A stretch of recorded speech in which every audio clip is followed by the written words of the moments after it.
2টা থাপ্পড় মারলাম নতুন বউকে, তাও আবার বাসর রাতেই। আজকে বিয়ে করে বাসর ঘরেই বউকে মারলাম, ব্যাপারটা জানি কীরকম না। যাই হোক, প্রথম থেকে বলি, বিয়ের সম্পূর্ণ কাজ করে বাসর ঘরে যেতেই আমি আপনাকে স্বামী হিসেবে মেনে নেইনি, আমার কাছে আসবেন না। মেনে নেননি কেন? আর এটা বিয়ের আগে বলতেন, তাহলে আমি সবাইকে মানা করে দিতাম।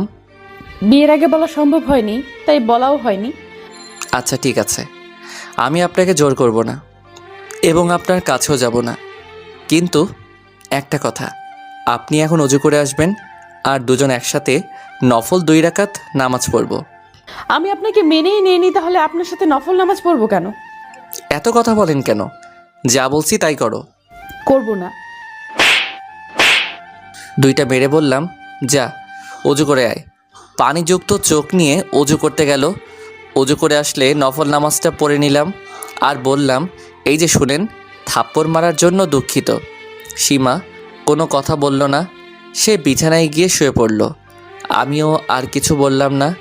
আমার বাসায় বড় লোকদের মতো সোফা নেই, তাই মেঝের উপর চাদর বিছিয়ে শুয়ে পড়লাম।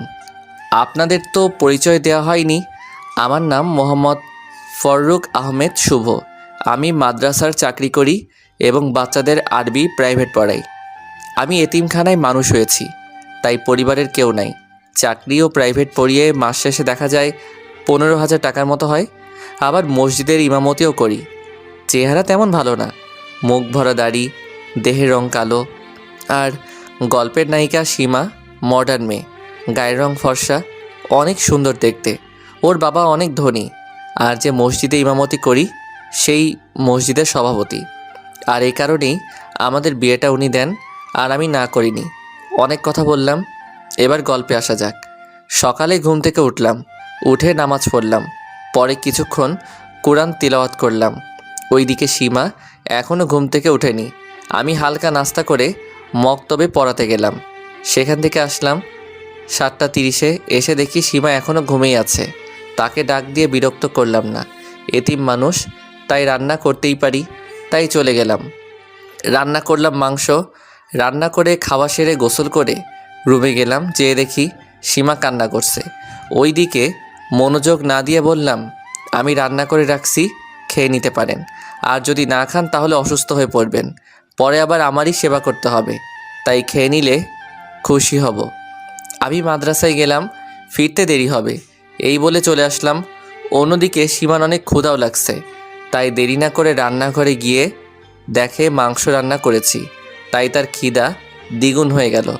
আসলে মাংস তরকারি অনেক টেস্টি হয়েছিল, তাই আর দেরি না করে খাবারটা খেয়ে নিল।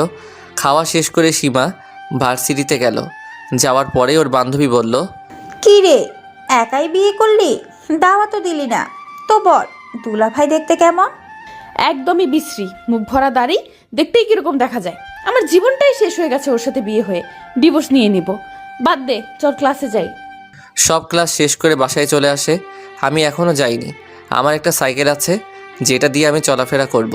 আমি সাইকেল চালাচ্ছি আর ভাবছি, আমার বউকে নিয়ে কত স্বপ্ন ছিল, যেগুলো একটা পূরণ হলো না। আমি বাড়িতে গেলাম, গিয়ে সীমা বসে কার সাথে ফোনে কথা বলছে। শুনতে পেলাম চেহারা একবারই বিশ্রী, মুখ ভরা দাড়ি, মনে হয় অ্যামাজন জঙ্গল, আর কি ঢিলেঢালা পোশাক পরে, আর আমার তাকে দেখলেই বমি আসে। আমি এসব শুনে ভাবলাম হয়তো আমার কথাই বলছে, সে বলারই কথা। আমি মনে মনে হাসলাম আর বললাম, আল্লাহ যা করে মঙ্গলের জন্য করে। পিছন থেকে আমি একটু কাশি দিলাম। সে পিছনে তাকিয়ে আমাকে দেখে কলটা কেটে দিল। আপনার সাথে কিছু কথা আছে। বলেন। আমার ডিভোর্স চাই। আমি ডিভোর্স দিতে পারবো না, আর আপনি আমাকে ডিভোর্স দিয়েন। ওকে। এখন কেউ কারোর সাথে কথা বলি না, খুব প্রয়োজন ছাড়া। আর রান্নাটাও আমারই করতে হয়, আর সীমা শুধু খায়। আমার ভালোই লাগে, তাকে না পেলাম, তাকে তো নিজের হাতে রান্না খাওয়াতে পারছি, এটাই সান্ত্বনা। প্রিয় জিনিসটা পাইনি। আল্লাহ বলেন, তুমি হয়তো এমন জিনিস পছন্দ করেছো যা তোমার জন্য অকল্যাণকর। এদিকে সীমা উকিলের সাথে কথা বলেছে 2 মাস সময় লাগবে ডিভোর্সের কাজ কমপ্লিট করতে। তার মানে 2 মাস একসাথে থাকতে হবে। 15 দিন আছে আর ডিভোর্সের। এরই মধ্যেই ওদেরই ভার্সিটিতে অনুষ্ঠান আয়োজন করা হয়।